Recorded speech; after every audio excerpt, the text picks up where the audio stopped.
കാട്ടാക്കട ശ്രീനാരായണ ഗുരുദേവ മന്ദിരത്തിൽ നിന്ന് കാണിക്ക വഞ്ചി മോഷ്ടിച്ച സംഭവത്തിൽ ഫോറൻസിക് വിഭാഗം തെളിവെടുപ്പ് നടത്തി.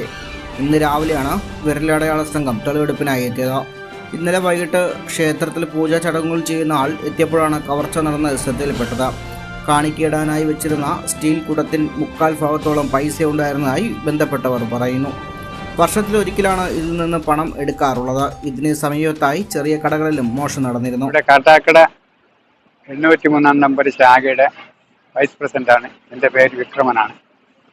ഞങ്ങളിവിടെ വർഷങ്ങളോളായി നമ്മളിവിടെ ശാഖ പ്രവർത്തിച്ചവരാണ്. അത് കറക്റ്റ് എത്ര വർഷം എന്ന് പറയാനില്ലെങ്കിൽ തന്നെയും 10-15 വർഷത്തിന് മുമ്പോട്ടായി ശാഖ പ്രവർത്തിക്കുന്നത്.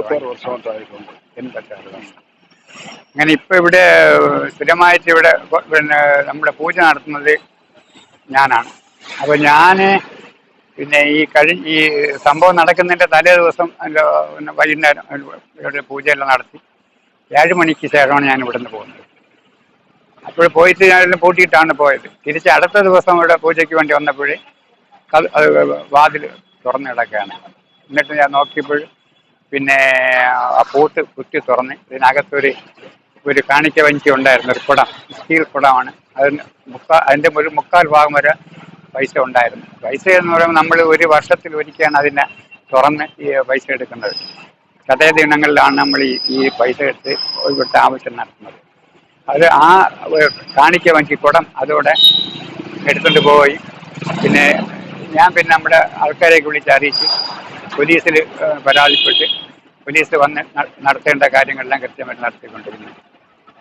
അങ്ങനെ ഉണ്ടായിട്ടില്ല. ആദ്യ സംഭവമാണ്.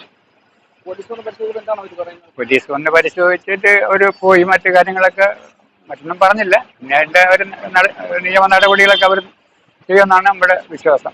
പോലീസ് നായി വന്ന് അത് നോക്കി പിന്നെ ഈ മറ്റേ വിരലടയാള വിദഗ്ധർ വന്ന് അവർ നോക്കിയിട്ട് അവിടെ ഇതൊന്നും പതിയുന്നില്ല.